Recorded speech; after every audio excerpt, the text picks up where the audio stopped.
What's up guys, welcome back to my channel. My name is Courtney-Ann and you're watching Cashflow Mondays.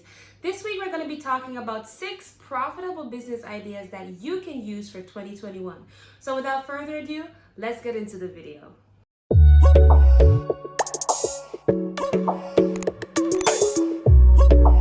So you want to start a business in 2021, but you're not sure what business to start. That's completely understandable considering that a lot of businesses suffered massive losses last year and a lot of businesses had to close down. Now, number 1 on my list of businesses to start in 2021 would be to start a traveling agency. Now, my reason behind this is because number 1, post-lockdown, even persons who didn't used to travel in the past are going to want to start traveling now. In addition to that, several persons will be feeling that sense of nostalgia. So certain places that, we usually took for granted, like going to the beach out of town or going to a villa for the weekend, a lot of persons will be actually revisiting those places simply because they missed them so much. Basically creating new memories.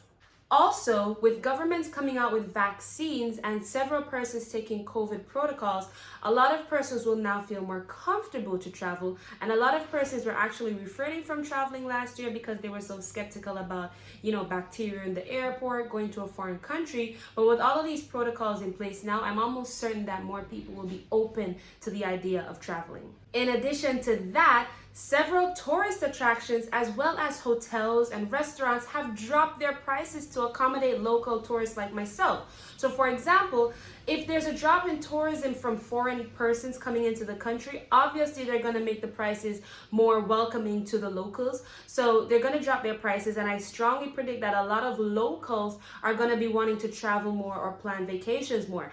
That is where you come in by offering a travel agency service to take care of the whole planning process for them.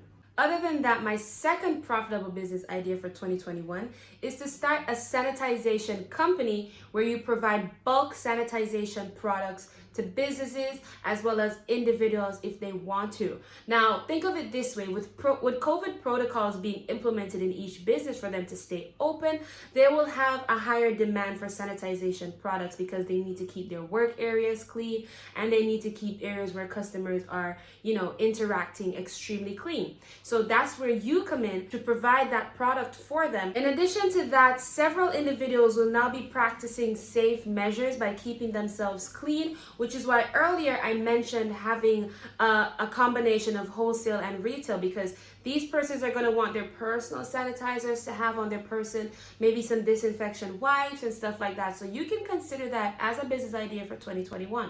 Also, I don't know about you, but I think COVID taught us all a lesson of how easily bacteria can spread. So I think moving forward, even if we do get rid of the pandemic, I predict that the sanitization business will still be in pretty good shape after the pandemic, because now persons will be more preventative in terms of their sanitization methods, washing their hands, keeping their surfaces clean. Now, number 3 on my list of profitable business ideas for 2021 is to conduct private tutoring / virtual or online teaching. I mean, it's pretty simple. Parents want to protect their child, and so if they can hire somebody to teach their child online, or to teach their child specifically and not necessarily send them into a space with other students, I think a lot of people would opt for that. In addition to that, sending your child into a physical environment where there are other students and other teachers or persons they have to interact with, you may actually have a higher spread of bacteria, not just COVID-19.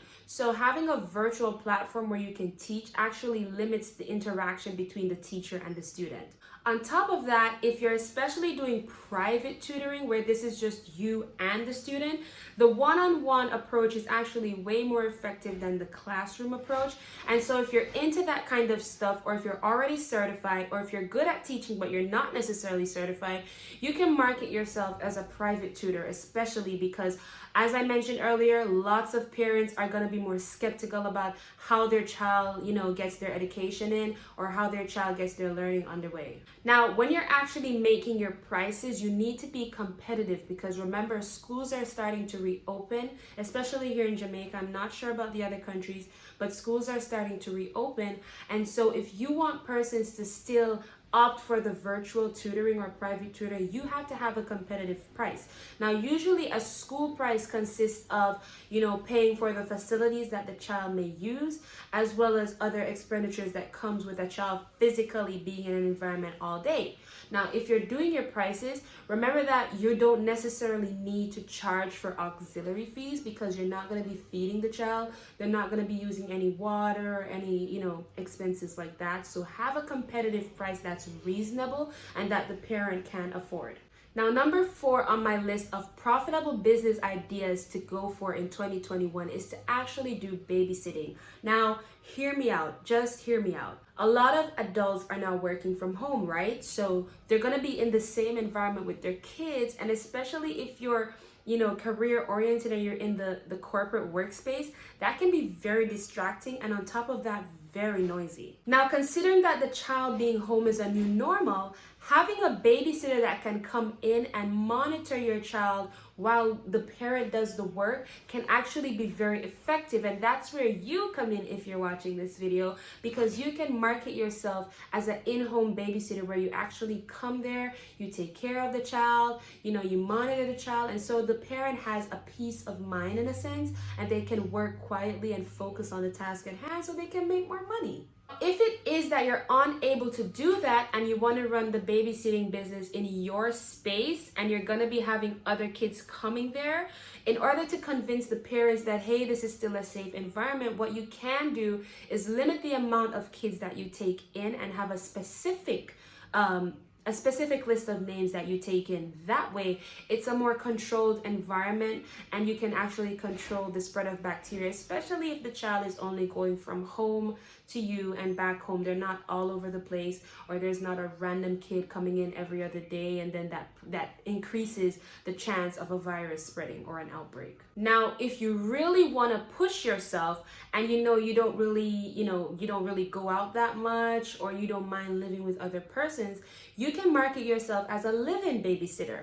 That way, you come off as more marketable to the parents, because you living with them actually cuts down your exposure to their child in terms of you going somewhere and then actually, interacting with their child and getting them sick or possibly spreading COVID and stuff like that. So if you live with them, you'd basically be there every single day, which is different from what I said earlier, because earlier I mentioned coming in, monitoring the child, but you would go home. So now what you're doing is you're living there, you have your own guest room, and you get up and you monitor the child and you're there living with them every single day. Now, to top it all off, what you can also do is, apart from marketing yourself as a babysitter, you can have a value-added service, which would be tutoring. Now, if it is that the child currently isn't getting any schooling online, you can opt to be that person while you're babysitting. Or if the child is too young and they haven't started school as yet, you can also opt to teach them the basics like colors, numbers, shapes, their ABCs and stuff like that. And you really don't have to be certified to do something like that. If it is that they're extremely young, just say to the parents that while I have them, I'm willing to help them out with so that by the time they're ready for the education system, they're already prepared or on a certain level. Now, if you've watched my previous videos, you know that what I'm about to say, I have been stressing this since last year and possibly sometime before, and that is being a virtual assistant. Especially now with the way things are, more persons are working from home, so no one really has time to do physical meetings, to reschedule and go on the road, and that's where you come in as a virtual assistant, because you can help them from anywhere in the world. Based on the country you're in, when you're setting your rates, you want to be appealing to persons. So usually I know as a client, I'm looking for someone that's in another country who the currency value works out for both parties, so that I'm not overpaying and that you're not overcharging. So if you want to do that, you can stay where you are, create your online profile, and target countries that once you give them your rate, it won't be as competitive, or they won't feel like they're overpaying for your service. Now, if it is that you can't find somebody in another country to be a virtual assistant for, and you have to work with persons locally, again, you want to be extremely attractive with your rates so that you're making money, but they also don't feel like they're overpaying. Some of the advantages of being a virtual assistant is that you can actually offer your service to more than one company at a time. That way you won't have to be merging your schedules with a specific client because you have to do a physical meeting. In addition to that, you can send the document to your client or receive a document from your client on the internet for review, which makes your work a lot easier. Now, when you're proposing to your client about the services that you can offer them, you have to remember that a lot of persons are skeptical about virtual assistants for more than one reasons, actually. Because one, they fear being locked out of their social media accounts, and two, they fear the assistant using their information for malicious purposes. So what you can do is, while you're developing your profile, you can assure that client that, hey, if you're not comfortable with me having full access to your page, please bear in mind that such and such social media platform assigns different roles, and I will be glad to be the editor for your page. That way you can still be the administrator.